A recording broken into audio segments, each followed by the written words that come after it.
But lovely to meet you all. I think we have about 20 people registered or slightly over today.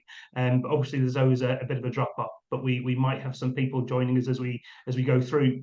But thank you ever so much for joining us. For those of you who've been joining us, we've been going along, as I have been fluttering away in the background, sending some passcodes.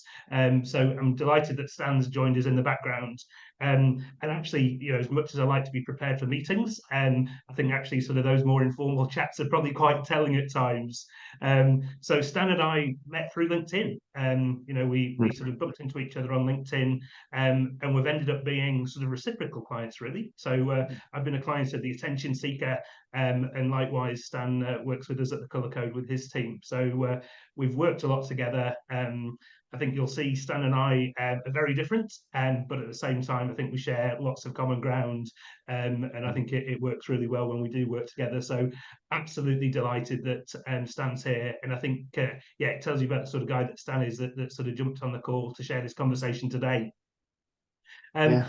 Feel free, I won't make you all shout up now, but feel free to introduce yourselves in the chat box and tell us where you're from, and anything that you want to share as we go through today's discussion. And I feel like I could chat to Stan for days, really. I think Stan's got so much gold to share from his journey and how he works with his team. I've tried to keep this punchy at round about an hour, so it can sort of fit into your working days, and people could join us. And hopefully, if my technology is working, we can record this and share some of it back for you. But really delighted you could join us. And I guess what I asked Stan to come and join us for is, as I've been working sort of with different clients, I've just noticed with Stan's journey from startup to scale up. I think there's some really important parts in where communication and relationship building's formed a really key part, and maybe different to the challenges and needs of more established businesses. So I was really curious to explore that with Stan today. So throughout the hour, oh, brilliant. Thanks, Duncan, for introducing. Throughout the hour, Stan and I are going to have a little chat at first, just about Stan's team at the Attention Seeker, and what's going on for them there. I'll then introduce, hopefully not too long, but I'll introduce the Insights framework with you, which is the communication tool we use with the Attention Seeker. And then I'll come back to Stan at the end just for a few of his findings and thoughts as things have proceeded, really. But I'd really encourage you guys as well. We've got quite a small session today. We'll try and keep on the chat box. So if there's anything that you'd like to ask, feel free to jump in or type it into the chat box as well. So hopefully you guys can get some value out of this. So to say, I'm Simon from the Colour Code, based here in New Zealand. Stan's a bit further up the road up in Auckland with the Attention Seeker. At times, Stan, it feels like not many people can't be aware of the Attention Seeker. You guys are just everywhere, but I'm sure that only seems to like that to me because of how I follow your content. But could you introduce yourself and tell us a little bit about the journey you've been on? Yeah, cool. So firstly, thanks for having us on there, Simon. Always love chatting to you about this sort of stuff. Super engaging. And thanks to everyone else for jumping on today. So a little bit about Attention Seeker. I mean, I guess it starts with me. I began my journey in hotels and hospitality, and I decided that I wanted to stop making other people rich in their hotels and wanted to do something for myself, which led me to move back to New Zealand just because of opportunity and things that happened at the time after being away for 12 years. And I jumped on LinkedIn to start building my personal brand. And I did that because I'd learned how to use LinkedIn for myself in hotels. One thing led to another. COVID happened. People started to ask me for support with LinkedIn and building personal brands. And then that sort of snowballed out of control until now we are sort of a fully fledged social media agency in terms of a creative agency. So we don't do a lot of ads or anything like that. That's not really where we work. We work really well with helping people create really quality content that finds your audience and I guess seeks the attention that you're looking for, hence the name.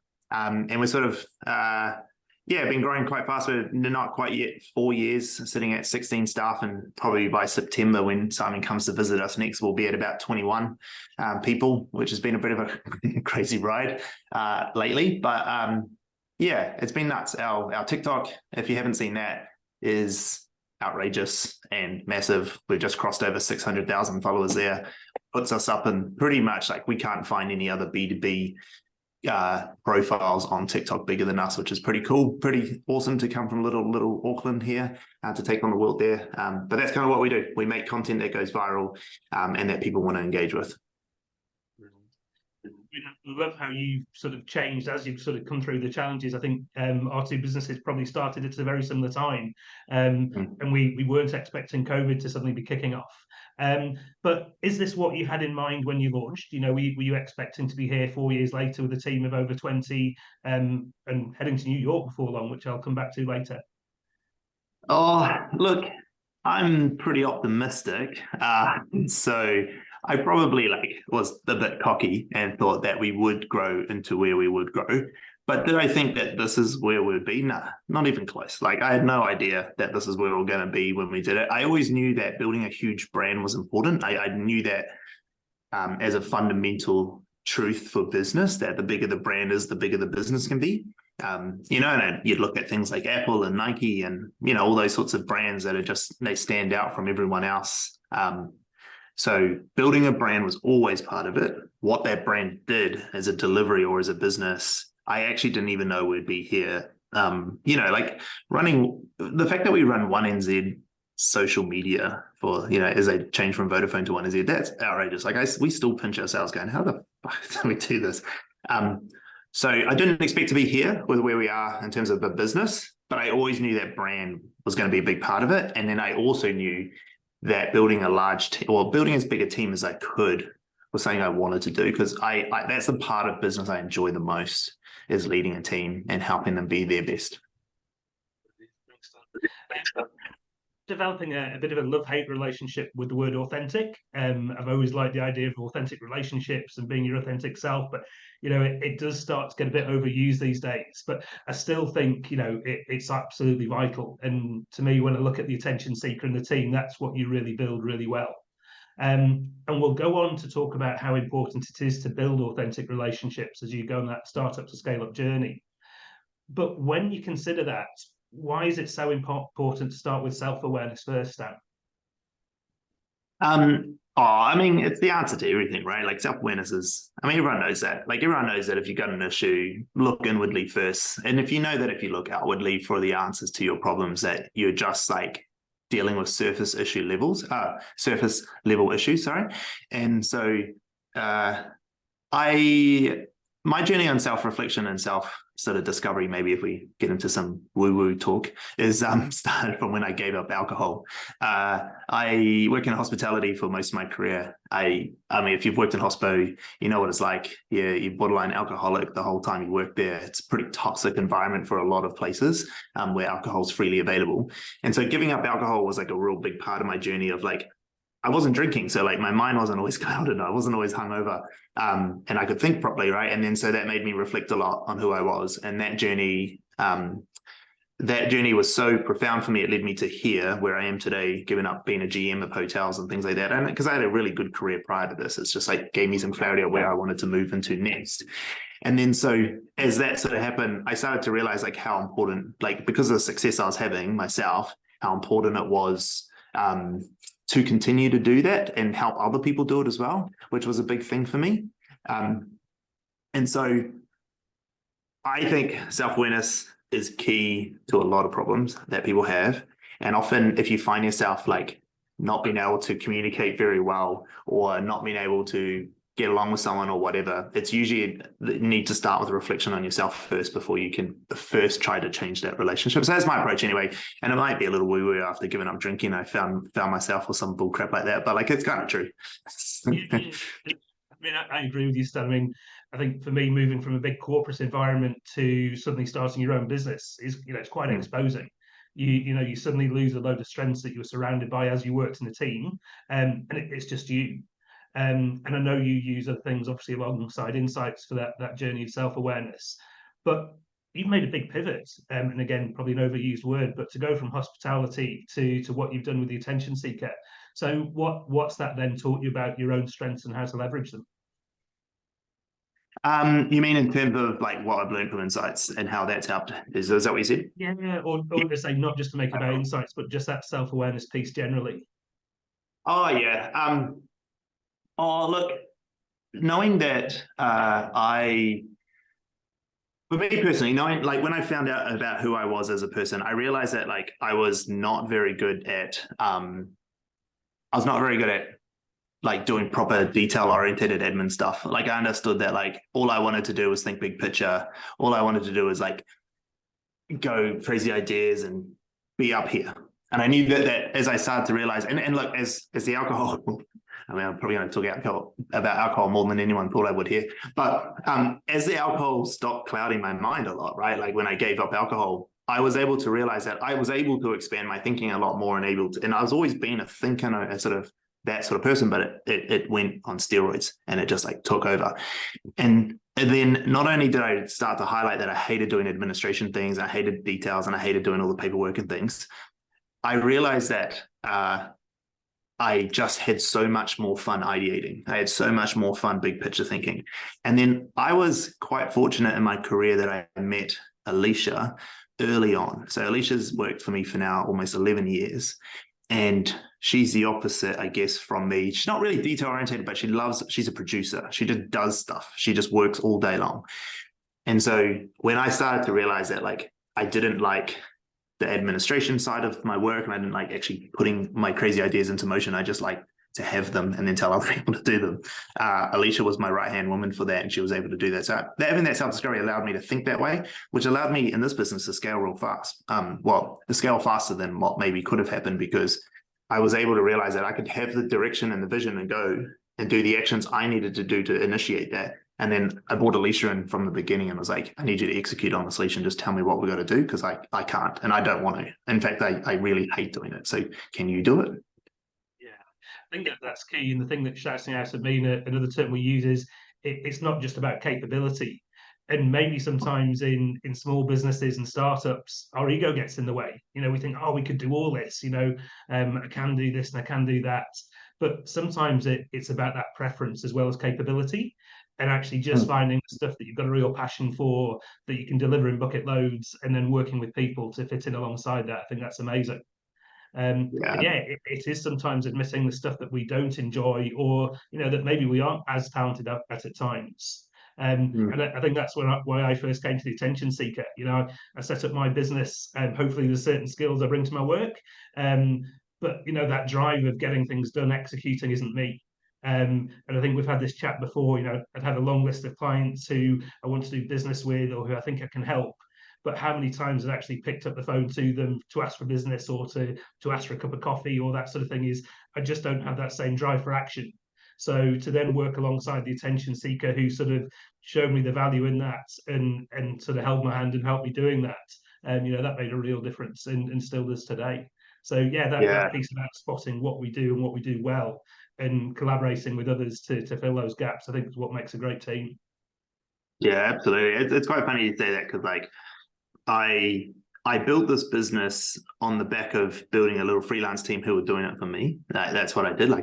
Because I didn't want to do the work, but I knew I needed to build a brand. So I needed some copywriting help, and I needed some photography help and all this sort of stuff. So I built this little freelance team at the beginning because I didn't want to do it.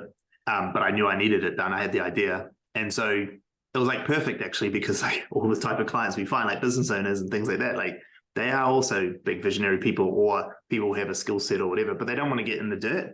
They don't want to get grinded away. And so we have a big saying here, like, we don't sell knowledge, we sell execution. And it's because like most of our clients have all the knowledge. They don't need the knowledge. Like, they're smart people. That's why they own and run successful businesses. They just don't want to do the day-to-day grind of the work. And so we built a team who could. So it's quite funny you say that, because it's exactly what we did. We built a team to do what I needed, and then it just so happens that other people needed it too. So we sold it to them. I can hear from your story, Stan, you suddenly go from self-awareness, from knowing yourself, to need to building your team to scale. So why is it so essential for startups and scale-ups to have that skill of building authentic relationships? As a founder, or as a team in general? Probably both, as you go on that journey from founder to scale up, really. Yeah, look, if in our, like in a fast scale up, like in a business that's going from startup to scale up, if any of you have been in those sorts of business or you're doing that sort of business, you know how many things break all the time. They always break, and they don't always break for bad reasons. Sometimes they just break because you're scaling and that you're changing your product, or you're building on your product, or you're getting customer feedback to go, okay, we can do this better now and stuff.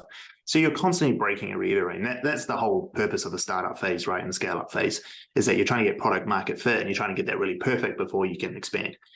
And so when things break, people naturally feel at fault because they're like, something went wrong here, client wasn't happy, this didn't work, I didn't deliver something on time. So someone naturally feels at fault when those sorts of things happen.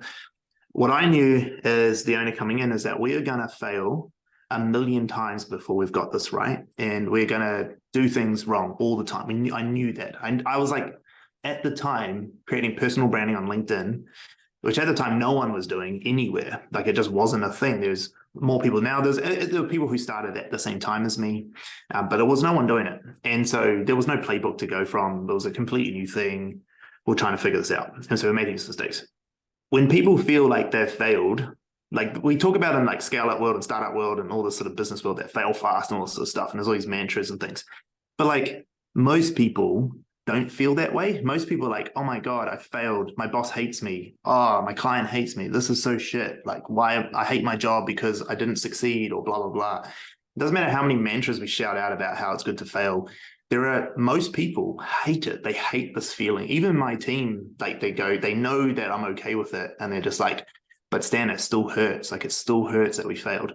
And so when it comes into having these authentic relationships with the team, it's like, I need you to know that I'm okay with you failing, but I also need you to know I'm okay with you not being okay about failing. And it's okay for you to be sad about that. Like, it's okay for you to be upset about it, and for us to talk about you not being okay with failing today, even though you know I'm okay. But even though you're not going to win warning, you're not getting fired, none of that, but you're still going to feel upset. And that was the crux of it at the beginning of this journey with us. And when we started, is that I needed to be able to talk on a level with my team that they were okay to be vulnerable with me. So I had to be vulnerable with them. So it was a two-way thing. And then I also needed them to get to a level of maturity that they started to understand that actually nothing really bad happens when we fail if we fix those fails, or we learn from them, or we do what we have to do. And you can only really do that and have that honest feedback if like people they feel safe. They feel that Stan's actually being authentic. He's not just doing this for the sake of doing it. He actually really understands why I need to be upset right now. That although he's telling me it's all good, that doesn't change anything, right? It's like when you say sorry to your partner for doing something wrong. It's like, you're still sleeping on the couch tonight, mate. Like, it doesn't matter. Like, it doesn't matter if you say sorry. That doesn't help me. That helps you. So it's that sort of idea. And that's kind of what I knew at the beginning of this journey of why we needed to figure out a way to do that with the team.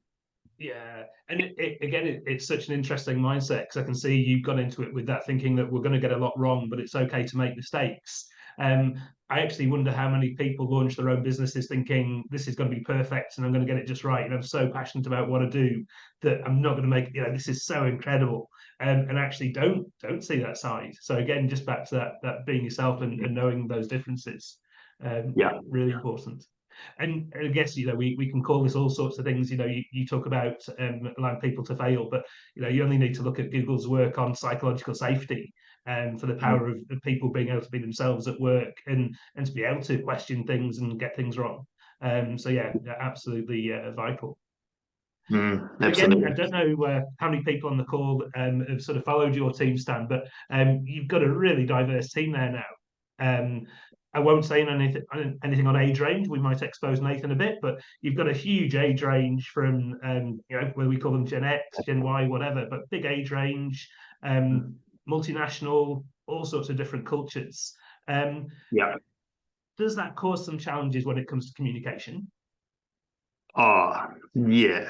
Like, of course. Try and hide it, will you? like 57-year-old Gen X female from Singapore originally is one of the leads in the team, who's outrageous. Trying to talk to 22-year-old white males from New Zealand and communicate and align on a client strategy. You try to figure that out. Like, he's saying things to her that she's like, wait, what? Are you speaking English still? Like, what are we on the same conversation? What the hell is going on here? And then she'll say stuff that he's just like, you're so advanced and you're thinking, I have no clue what this is, right? And what we started to realize is that, like, from a communication perspective, 2 generations different in communication, I've found personally in my own experience, quite a difficult thing. 1 generation of difference isn't too bad. You can, like, millennials can talk to Gen Zs. That can happen. They're going to give us shit, but we know more than them, so fuck them. And Gen Zs, millennials up to Gen X is the same thing.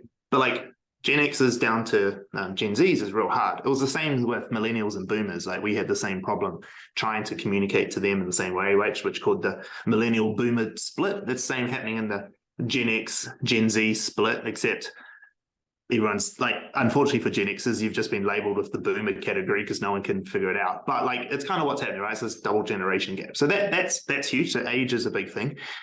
In terms of, like, ethnicities, there is slight cultural differences that do make an impact, like for Elaine coming from Singapore and working in that environment, then coming to our agency in Ponsonby and the way that we operate. And if you've seen our TikToks, the craziest as we are, she's like from a very structured corporate background to then move into our world has been a bit of a thing. She's had some barriers of going, like, people should just do what we say when we tell them. I'm like, oh, you've not met the Gen Zs. They're not going to do that. Like, you can't just tell them this and they do that. Like, it's just not. And so there's been some differences there in that respect. But so there's lots in our very team. And our team is very diverse. I mean, we've got Brazilians in the team and Pacifica people and Māori people and Pakeha and all sorts and different age brackets and everything. Like, we've got a pretty diverse background. And we probably lean more female than we do. Well, we lean more female than we do male. We also got a guy in Canada who lives and works from Canada as well. He's a full part of the team. So there's a lot. But I guess what we've been able to do is that I think what's been real important for our team is that every morning, a lot of teams do this, but we do our briefings in the morning, right? 15 minutes for the whole team, stand up, whatever you want to call it. But our stand-up is less about, like, what we got on and all that sort of stuff. And really what it's about is going, everyone has to nominate one person from the day before who lived our values and why. And that is everything. And the next thing is challenges. And if they got no challenges, don't say anything. But if you do, what are you struggling with? What do you need help with? Not just something that's hard for the day. What do you actually need help with? Like, and you're wanting to ask the group. 2 things happen from that discussion every morning is that people are starting to feel heard. And what's really cool is watching, like, the Gen Zs nominate the Gen Xs for things that they do as Gen Xs, the way they do it, go, man, that's so cool. So then it's starting to, like, they're starting to realize each other's value. They know they're different, but they're realizing each other's value and what they do differently, which has been awesome to watch. Like, I didn't know that would happen when I started that, but it's been really cool to watch happen.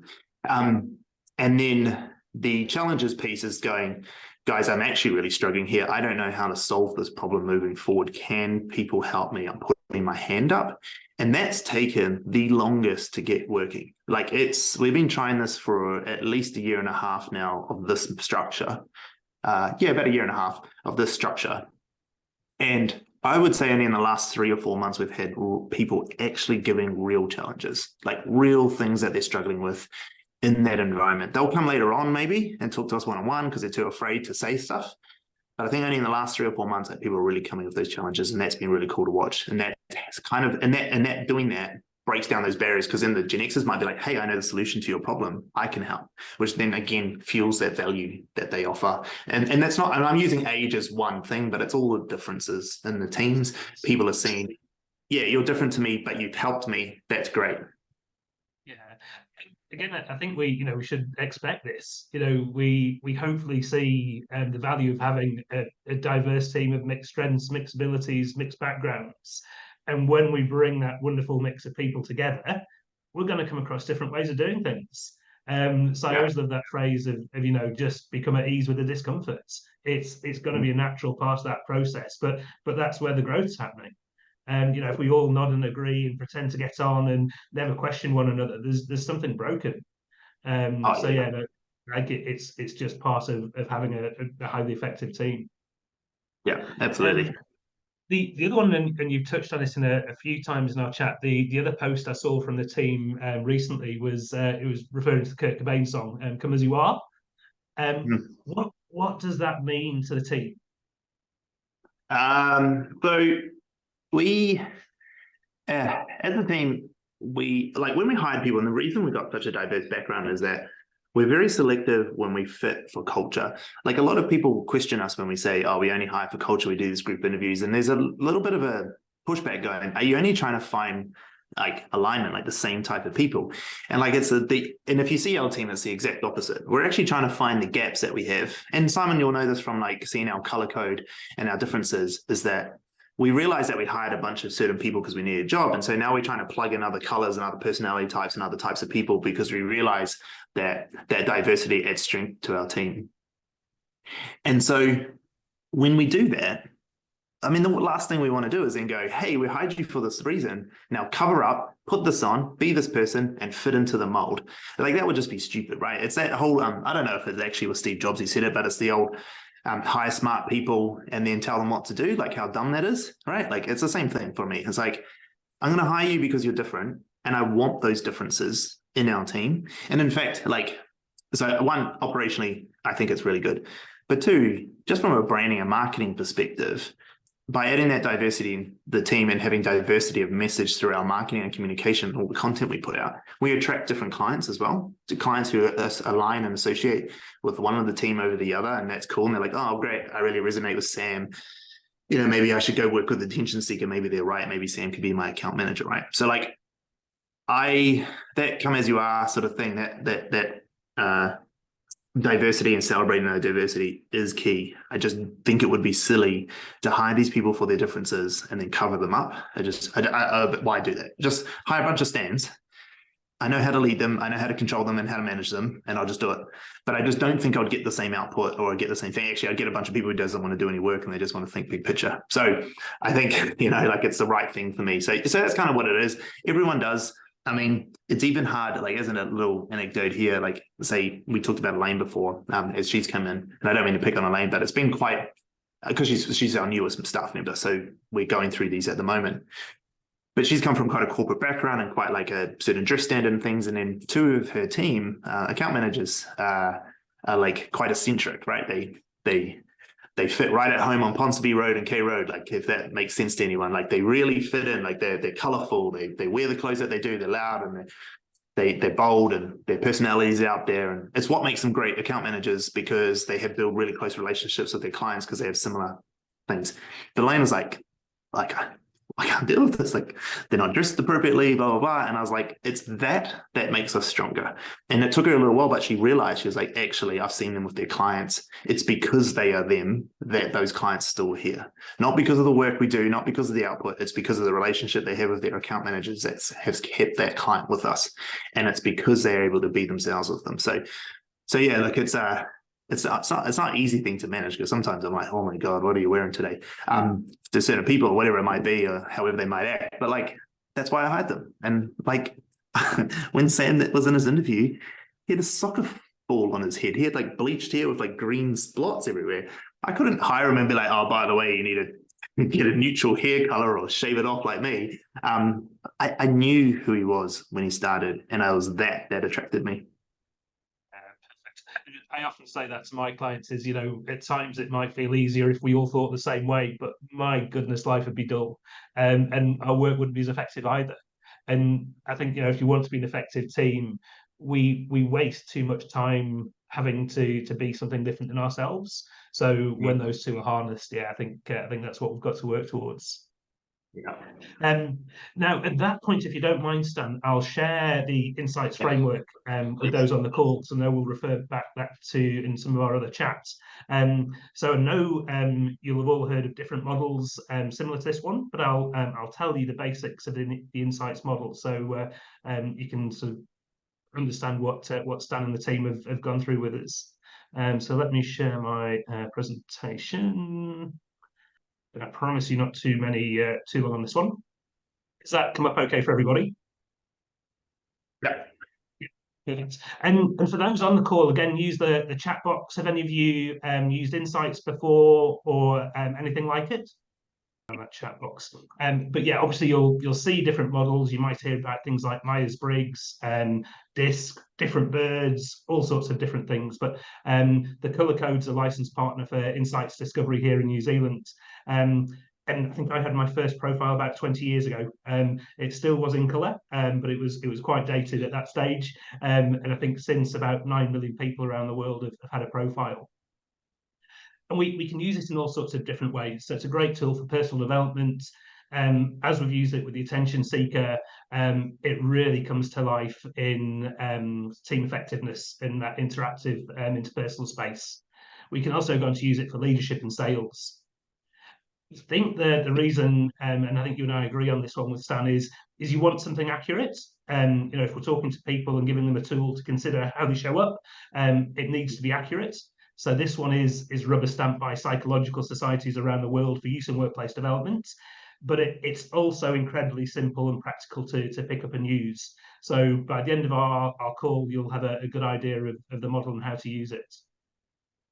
And we really use the colour language to make it practical and give a language to teams, so it then makes a difference in the connections and the sort of behaviours they see at work. And as with some of the other models, it's grounded in the psychology of Carl Jung. So I'm not going to go too deep on that today, but that's the basis of the model. And I guess, and hence the sort of the background for the call, really. But the work we do is all around connections. Whether that's connecting with clients, whether it's connecting with colleagues, whether it's connecting with business partners, or even with potential investors. So just take a moment before I introduce you to the model. Who is it that you'd like to connect more effectively with? So just try to have a couple of people in your mind that if you could connect more effectively with them, it would make your work more effective or your life more effective.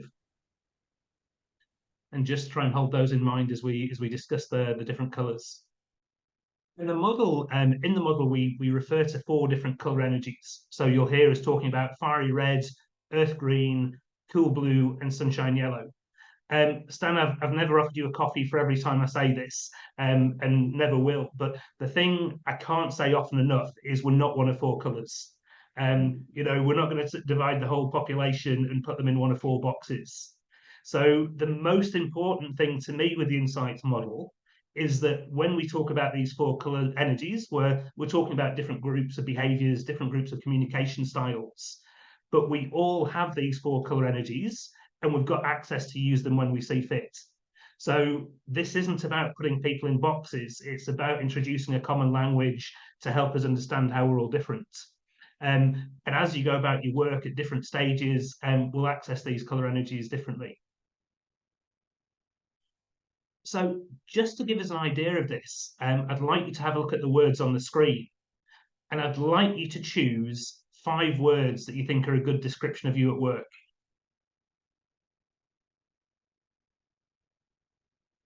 Maybe jot them down or even type them into the chat box if you're feeling brave enough.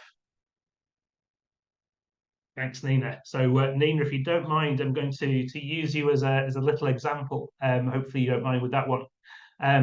But Nina's gone for friendly, loyal, reliable, determined, and enthusiastic. So hopefully you've all had the chance just to capture some of your own words. The other thing that can be useful as well, actually, I'll just give you another moment. Try to capture a word that you think just isn't so much you at work. Perfect. So hopefully you've got something in your mind that isn't so much you as well. Now, let me put some colours behind those words. So you now see the colour energies that each of those words is associated with. So for Nina's example, we've got friendly, which sounds like a sunshine yellow. Loyal would be an earth green. Reliable, I'm thinking could be either a cool blue or an earth green. Earth green. Determined would be a fiery red, and enthusiastic would be a sunshine yellow. Duncan, you put some examples in there as well. So reflective, which is likely to be cool blue. Factual, cool blue. Patient, earth green. Diplomatic, cool blue. And persuasive would be a sunshine yellow. So just type into the chat box, when you chose those 5 words, did you choose from 1 different colour energy, from 2, from 3, or even from 4? Yeah, so for Duncan, you've chosen 5 words, but from 3 different energies. And again, we see some real differences here. So even at this stage, some people choose only from 1 or 2, or largely from 1. Some people will choose from all across all 4 different colours. So again, this is why it's so important that we don't use a model that tries to put us in 1 of 4 boxes. We are just far more complicated than that. So it's about building up an understanding of what we mean by those 4 colours and noticing the ones which you use most regularly at work. And it could be different at work than it is at home. You might consciously use certain colour energies in that workplace situation. So that gives us the 4 colour energies. And you'll notice that they are quite distinct, but they certainly don't exist in isolation. So again, you might see 2 or 3 colour energies that you use really regularly. So to me, someone who uses a lot of fiery red energy is always in go mode. It's about getting things done, seeing what we need to achieve, and taking the action to make sure we get there as a team. Earth green, you'll see on the opposite side of that wheel, and it's the psychologically opposite when you go back to Jung's work. But people with a lot of earth green like to work harmoniously. So you'll hear people with a lot of earth green energy checking in with the rest of the team to make sure they feel included. So they're going to come across as being more encouraging, more sharing, just more patient and relaxed. As we go up to the cool blue energy, people with a lot of cool blue energy have got a great desire to understand the world. And you'll hear them asking you lots of questions to get the details they need to make sure things are done accurately. So people with a lot of cool blue energy could come across as being more cautious, more precise, more deliberate and questioning as we work together. And again, as we go across the wheel, we go to the opposite. So the sunshine yellow's got a totally different vibe to the cool blue.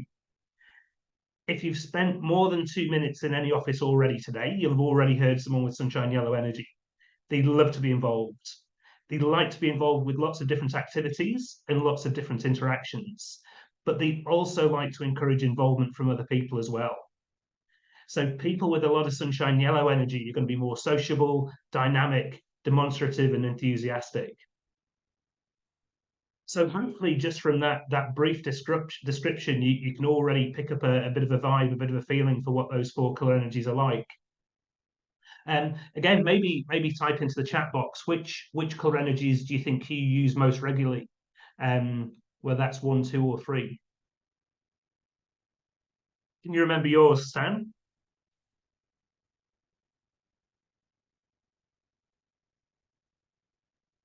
Sorry, I need to turn my mute off. I remember my colors. So especially for my conscious, I really remember, which is I'm very high red. And if you meet me, you'd probably have guessed that from my work life. But what's quite surprising is that my second highest is green, which is almost it is the diametrically opposite. And then my third, I have 3 above the line in Simon's model, and my third one is yellow, which is quite interesting because actually yellow is my highest in my unconscious as well. So I'm naturally quite sociable. But when it comes to work and over my career, I've been a little bit more focused. But yeah, so red, green, and yellow, I bring a lot of. Thanks, Stan. And yeah, Stan would say the opposite colour energies come together in Stan's profile, and we'll refer to that again today. So again, it's trying to say we don't have to be in a box. We can do things very differently. And I can see from the chat, Nina's thinking maybe more fiery red. Veronica, maybe a mix of green and yellow. For Duncan, that blue, green, and yellow. So again, it's just building up that familiarity for the colour energies and how that shows up for you. And even just the slogans for the 4 colours always act as a good reminder for me. So I'm never too far away from these blocks. So the slogan for the fiery red energy is be brief, be bright, and be gone. It's that fast pace, keep moving things forward, what's next? For the earth green, show me you care. For the cool blue, give me the detail. And for the sunshine yellow, involve me. So again, we can see that those different colour energies will bring different strengths and different approaches, and at times just causes natural conflict as well. The other way we've found this useful, and I think you've said the same, Stan, is we know from Stan's words so far is if we want to have an effective team, things don't always go to plan. We make mistakes, we have bad days. So to me, self-awareness is partly knowing who we are and how we show up, but it's also knowing how others perceive us. So I know when I'm having a bad day, I'll certainly show you some of these bad day behaviors. But sometimes it's our colleagues that have the bad day and they're just less tolerant of how we normally show up. So the days when I'm dialing up my fiery red energy to get things done, other people could be sat there thinking, I haven't listened to a word they said, and that I'm just going to plow on regardless. Likewise, if I'm always using that earth green to check in with the needs of the team, and to make sure people feel included, someone's going to be getting impatient thinking, just get on with it and make your own decision. If I dial up the blue too much and I'm constantly asking the questions to get things detailed and organized, someone's going to be thinking, why are you just being so suspicious? Why are you asking me for data that I've already given you a million times? And likewise with that sunshine yellow, they hear the gossip and excitement, and we start to wonder whether people are being a bit indiscreet, or maybe in the desire to get so much done and to get involved with so many things, they struggle to complete, and so it seems a bit frantic and a lack of preparation. So each of the color energies brings those good days and bad days behaviors. And the reason I fell in love with this model all those years ago was that it just gives us a common language to discuss it as a team. But again, we'll introduce the 4 colors as we have done today, but as we go deeper, it's that constant reminder that you're going to have all those 4, and it's that combination that really affects how we show up at work. And again, just think back to those people that you'd like to connect more effectively with. Maybe even just from that brief description, you've got an idea. So the golden question with insights is always, okay, so what color energy are you leading with? And what color energy is the person that you're trying to connect with leading with? So maybe just have a moment and think, okay, who am I trying to connect with, and what might their highest color energy be? So when it then comes to someone with high cool blue energy, you've got to make sure you're prepared and thorough. Try not to be too flippant about issues that are really important to them. When it comes to the sunshine yellow, let's not try and tie them down with routine, and just remember to crack a smile and be more friendly and sociable.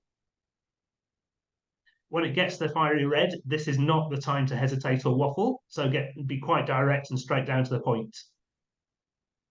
And finally, with that earth green is let's try not to push them for quick decisions, especially where those decisions involve people. And let's demonstrate that patience and that level of support that we have for them.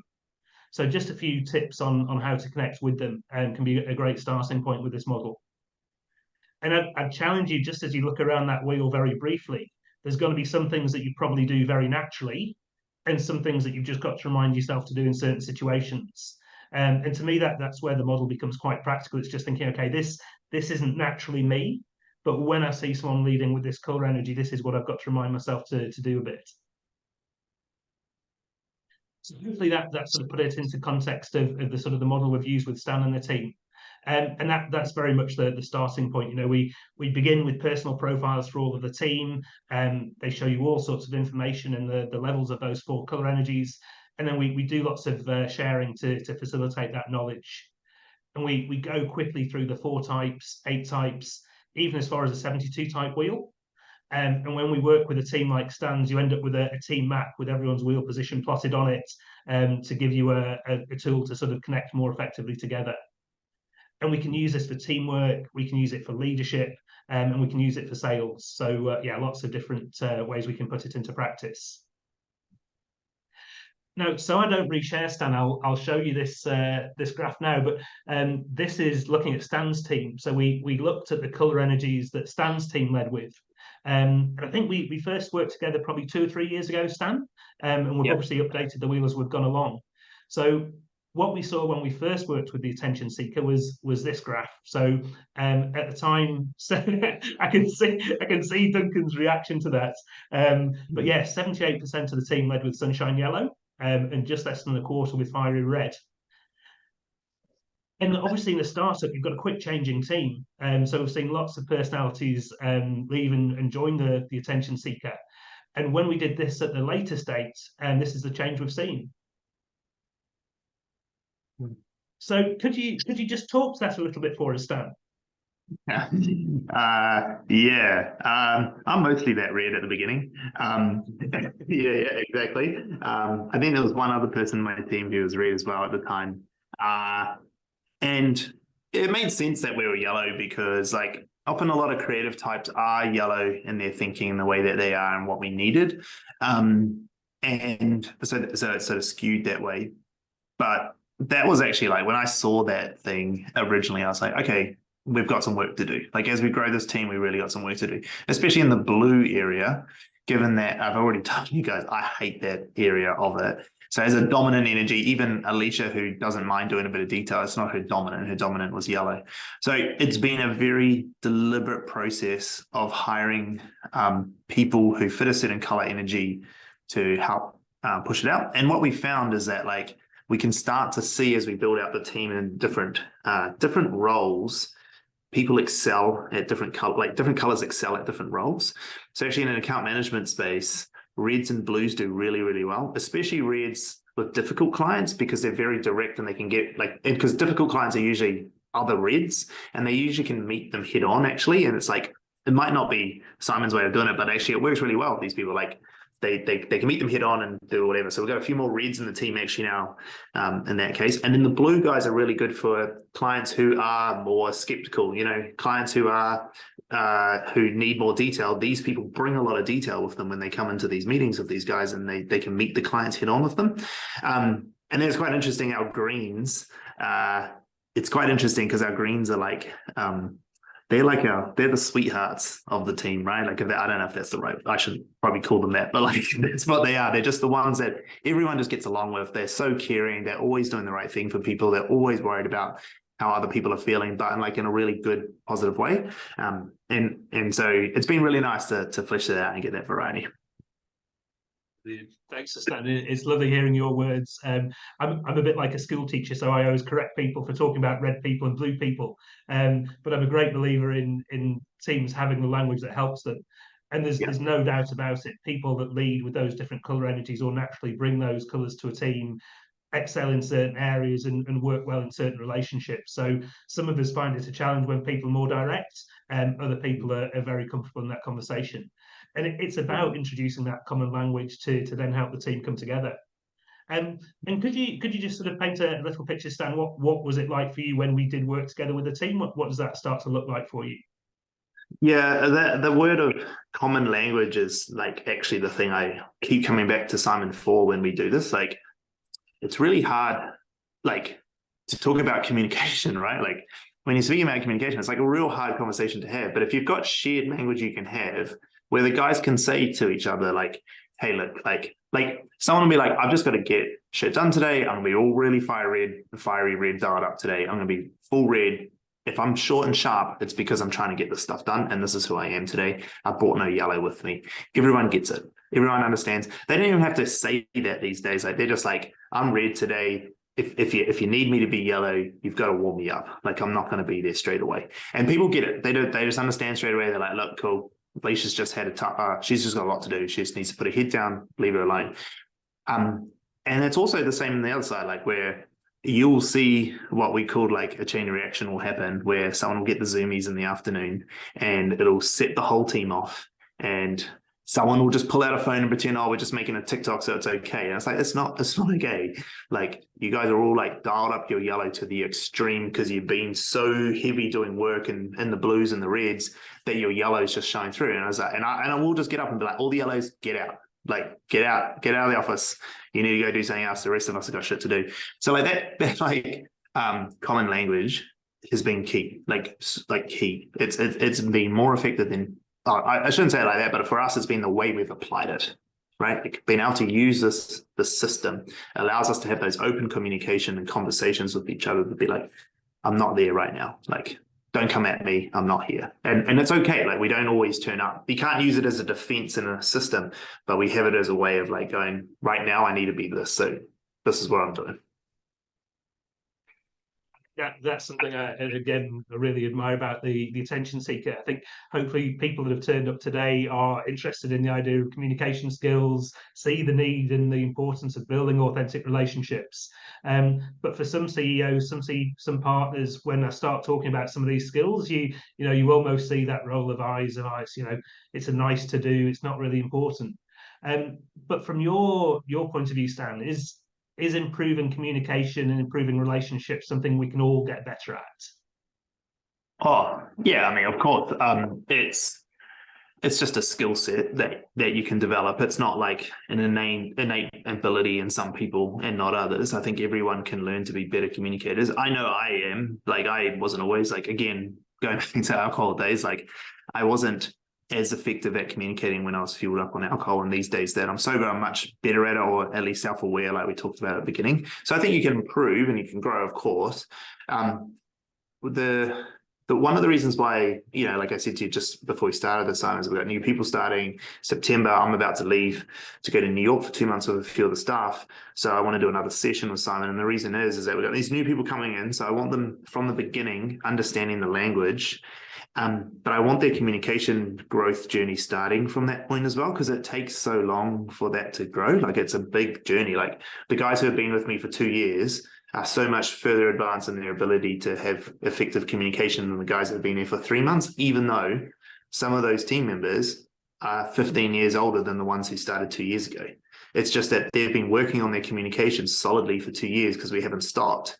And so they're actually teaching these old dogs some new tricks, right? Like they're telling them, like, actually, like this is how we communicate here, and this is why it works. So we need to continue to do that. And so we get people started on their journey as soon as possible because we know it takes a long time. And then I'm away for 2 months in this team. And that pulls a lot of red energy out of the team, which then leaves a lot of yellow energy to take ramp and just go nuts. And so we need to make sure that everyone's on the same page, and the couple of reds that are left understand that their energy levels is what's going to be needed when I'm not in the building, right? When I'm not in the building, we do need some people who just be like, guys, like shit needs to happen. We got deadlines, like get the shit out. I know you're making TikToks, but fucking do the work, And so by having that team talk and communication style, we can set the team up in a really good space so they can effectively communicate when things change so rapidly within a couple of weeks. Yeah. It's about that balance, right? So, I mean, we can hear from listening to you, Sam, the importance of trust, the importance of people being themselves, the weight you place on relationships. It's clear to see how much you care about people, and that really comes across in all the team's communication. But that isn't done at the deficit of a drive for results. So, you guys are off to New York. You've got some huge goals. So again, it's not that, we need to be soft and care and trust and don't worry about the end results. It's that balance. Oh yeah. You can't like me and Nate. So Nate's my ETD or my GM as well. They're my two IC. So him and I are good cop, bad cop. He's Mr. Cuddles. Like people go to him when they need a cuddle and they're upset or whatever. And I'm a little bit more blunt and brutal, and I'll give you honest feedback, and I'll be very direct, and I'll tell you where you need to improve. I obviously have a pretty high green energy, so I understand how to have those conversations. And, I've done a lot of training through hotels to effectively communicate in that space. But like having that dichotomy of leadership, I think is quite important, where the two of us hold different sides, and then the supporting leadership team being able to support that. You can't, everyone knows that, right? You can't just make a team that's always happy. That's not a thing. Like, when we were going through our team values, core values as a team, fun came up as a thing. And I said no. And actually we challenged it to go, these values are something we should always be living. Like if we're going to have these as values and we're going to go through this exercise, it should be something we always live. And we can't always have fun. Sometimes work sucks. Actually, most of the time, work sucks. You got to do shit. You can only have fun for 10% of the time. Is that really a value for us if that's not the case? Actually, sometimes we just need to buckle down and get shit done because we've got clients who are expecting us to deliver. And if we don't, well, we don't get paid and we don't have jobs. And so at some point, the reality has to hit that, yes, we can do all this cool, fun stuff and do cool shit. But in a day, we're a business and we need to make money. And so sometimes that red energy needs to be in there to fucking get everyone on the straight and narrow. Well, no, that's great to hear, Stan.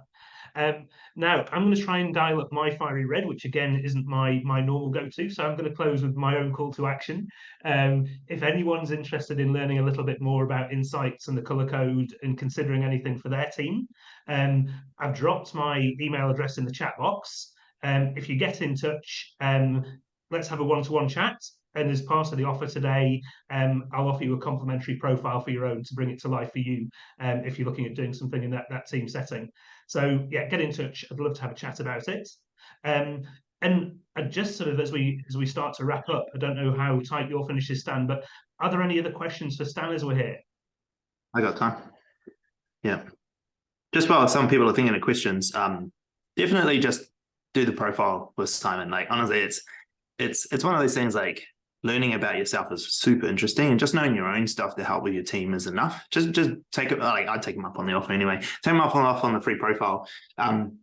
I love this idea of like knowing how I can be a better leader, and that profile that he gave me, there's always things like I'll run into challenges and I'll just think to myself, there's answers in there. And it's not that that's the only way to do it, but it's a really effective way to do it because it's around communication. So may as well take him up on this free offer. Why not? Thanks, Stan.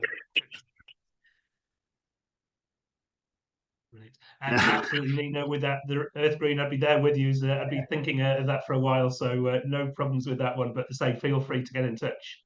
And yeah, again, just at the last call, any questions for Stan before we jump off? I don't think really a question, but I think it's really cool to know your background and know how you fit in with the team. It's kind of like when you do your 4 love languages with your partner. You can do the dishes all day long and say, well, I heard you love doing an act of service, and your partner's like, well, I just wanted to be hugged, really, and I think it works very similarly within a team setting. So it's a really cool thing to have done for your team, I think, and to be able to relate to your clients. That you're meeting with a client that is maybe a red, and you could maybe pass that on to a different account manager, but okay, cool, maybe this person's better for Stan, because Stan can kind of be a bit more abrasive. I don't want to cry myself to sleep at night talking to this client again. So, I think it works really well to know yourself, know your team, and know your client. It's awesome. Yeah, absolutely. Excellent. Perfect. Thank you. And Stan, before you go, I mean, I don't know whether I'll see you before you go, but you keep referring to New York. For those of you on the call, I think, is it 2 months you're heading out there for, Stan? Yeah, so we're going from 5th of October to 11th of December on it's an itch I need to scratch. I'm a crazy inventor in the team. We've been growing quite rapidly. We've got clients around the world. The US is our favorite market to work in terms of client growth, just because of the size and the type of things. And most Kiwi businesses understand that, like the growth, the opportunity that exists in the US. And so I'm going to go give it a good itch. I'm going to go over the 2 months. I'm taking 3 of the team. Well, take my partner Claire, who's part of the team, and then 2 of the other guys, Joni and Ash. And we're going to give it a red hot crack of meeting people and building a network of people there to see if the opportunities are there for us. It's not about going over and doing a bunch of sales. It's just about going over and seeing, is there opportunity for us? Is there something we want to pursue properly next year? So super looking forward to it. It's going to be fun. It'll be quite interesting to be away from the business. From in person in this office for 2 months or 10 weeks. So that should be fun. But I think we've got a pretty damn good team leading the charge here. So I'm feeling pretty comfortable about it. Brilliant. And I'm sure many of the people on the call already follow you on LinkedIn, Stan, and Twitter and all the other channels. But I'd recommend anyone that is online to follow Stan and the rest of his team.